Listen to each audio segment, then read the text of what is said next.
There are some battles no one sees. No medals, no uniforms, just survival day after day. This is a video I have wanted to make for a long time. We honor the soldier, we write books, make movies. He stands tall in smoke and rubble. His scars are proof of valor. We say, thank you for your service. We understand his trauma. We protect him when he comes home. But what about a woman who has been fighting a war of her own? She has been on the front lines too, except her battlefield is the living room. Her enemy sleeps beside her. There are no medals, no welcome home, just silence and shame. In her book, The Unwomanly Face of War, Nobel Prize awarded author Svetlana Alexievich interviewed Soviet women who served in World War II. They were nurses, snipers, medics, partisans. They fought and saved lives. But when they came home, they were not honored. They were whispered about, called promiscuous, accused of shaming womanhood.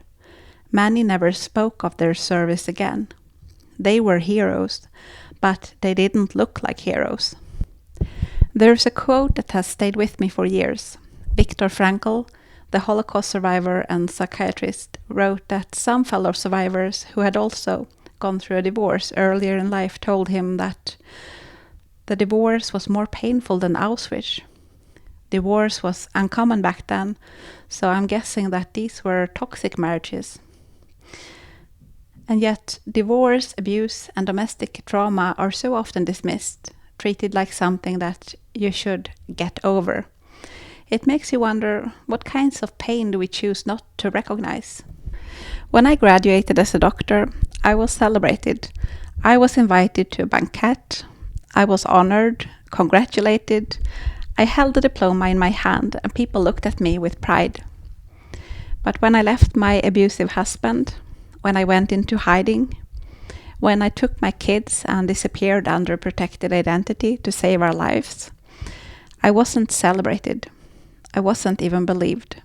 Some questioned my decision, told me I was overreacting, that I was scared of shadows. Even a police officer, without even opening and reading my case file, dismissed me with a shrug. And yet, leaving that man was the bravest, hardest thing I have ever done. That was my battlefield.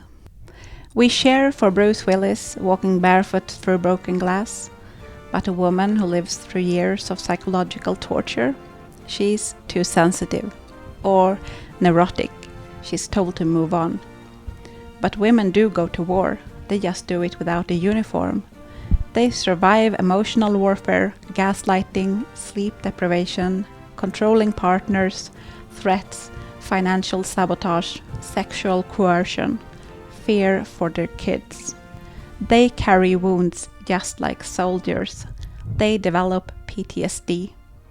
But when they speak about it, they're labeled dramatic, unstable, or broken. I have seen this play out, not just in homes, but in the healthcare system. I once had 2 patients, a man and a woman, and they had been witnesses to the same tragic, horrible accident that killed family members that were close to them. Neither of them had been physically injured, but they were both deeply shaken. And the man was approved sick leave for almost a year, while the woman was pressured to go back to work after just a few months. The woman was a manager at a high-pressure firm, and her work demanded that she was able to manage people, cope under stress, and make complex decisions.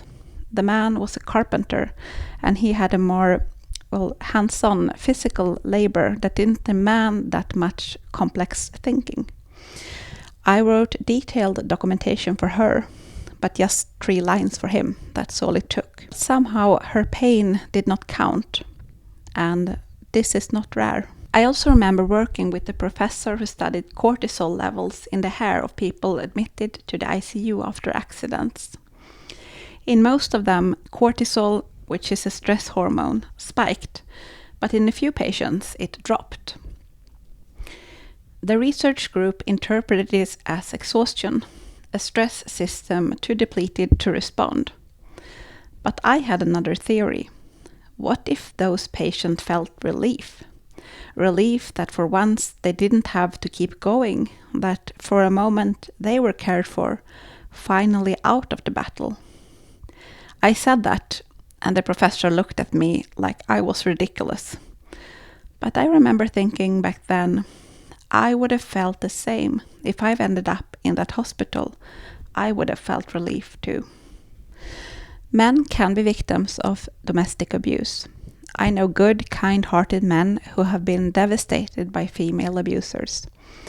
They may face manipulations, social isolation, economical abuse, and on top of that, a legal system that may overlook them. That is very real. But most men don't have to live in fear of being killed by their partner. Most of them don't have to wonder how to protect their kids from someone they are afraid of. So here's what I want to say. If you have survived domestic abuse, manipulation, emotional terror, and you are still raising your kids, still going to work, still trying to make it through the day, you are not weak and you are not broken. You are a soldier and you have fought harder than most people will ever understand. Your pain is real, your courage is real, and your healing matters. No one celebrated the most important moments of my life. No banquets, no applause, and no congratulations. No one was there when I took the pictures and my hands shaking, afraid that he would catch me.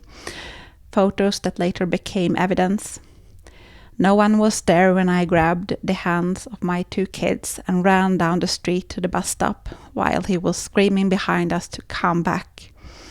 And no one was there when I picked up the phone and made that call, and my voice was barely holding together. Hi, this is Emma. I need somewhere to sleep tonight because I can't go home. Those were my battlefield moments, and I'm sure you had yours. You don't need to write them here, but I hope that you honor them, because they matter, and they always did.